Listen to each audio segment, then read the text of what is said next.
In preparation for your first food lab, we need to go over some procedures that you will follow every lab.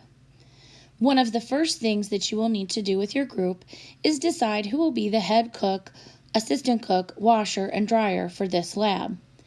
If you don't get the job that you most wanted to have, don't worry, you will be rotating jobs and taking turns each lab.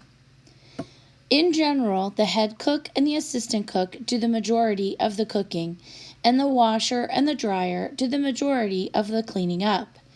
However, it is important to note that you are a team, and if any group needs help to get done on time, the other group should help out. One of the most important things to remember on a lab day is to come to class promptly.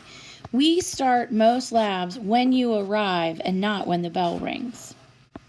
If your hair is long enough to hold behind your head, then it needs to be tied back.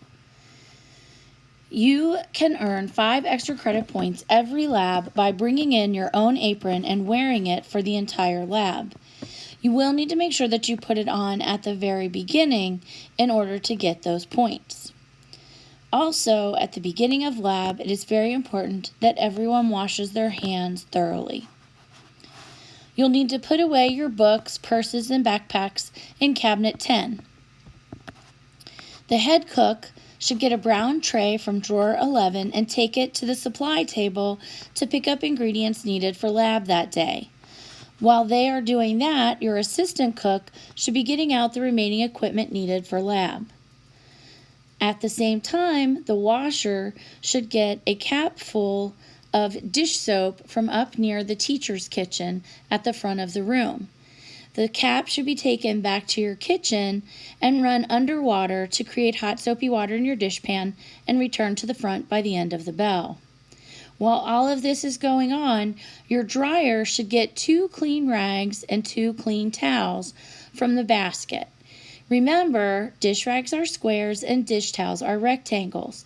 If you need more during the bell to have a successful lab, you are welcome to get more. At the beginning, the washer should wipe the counter, table, and stove top clean, and the dryer should go behind and dry those surfaces off to ensure we start out with a clean kitchen. Then the head cook and the assistant cook will do the cooking, and the washer and the dryer will do the majority of the cleaning.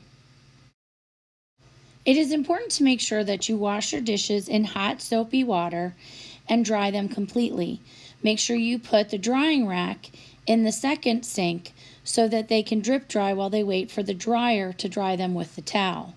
Both of these items can be found in cabinet 8 underneath the sink, and the washer should get them out. For this particular lab, you will need a griddle cleaner from Mrs. Lewis. The griddle cleaner is necessary because the griddle will still be hot at the end of lab when you need to clean it up. After it's clean and dry, you will need to put the griddle away in cabinet 12, even if it is still a little warm.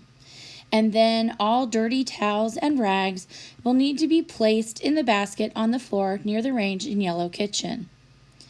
We do not leave towels and rags in the kitchen for the next group.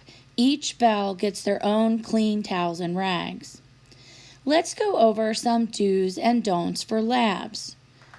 We'll start with the do's.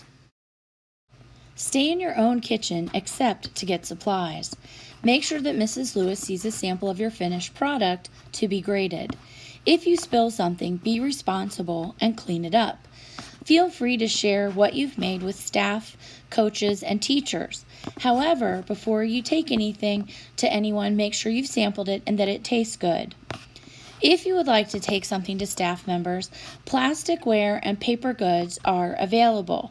Be sure that you get a pass for the hallway that's signed before you leave the room. Also, any food that you take with you at the end of lab must be wrapped properly or placed in a baggie. Lastly, at the end of every lab, make sure that you have cleaned and dried out your sink before leaving. Now we'll go over some of the don'ts. Do not open the refrigerators without permission. Do not take ingredients back to your kitchen to measure. All ingredients are measured at the supply table. Never take any dishes from the lab kitchen. Do not take food to students in other classrooms.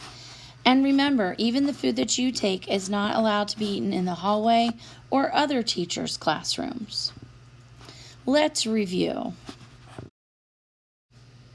Whose job is it to pick up the ingredients? The head cook is the correct answer. True or false, it's okay to leave towels and rags in the kitchen for the next group. False. All towels and rags should be placed in the dirty basket near the range and yellow kitchen at the end of each bell. True or false, if you are a cook, you don't have to help out with cleanup. False. Everyone helps out to get done on time. Teamwork is what gets it done. How can you get extra credit points every lab? Bring in your own apron and wear it. If you follow these procedures every time, you will set yourself up for success. I can't wait to see the great things that you will make in lab this year.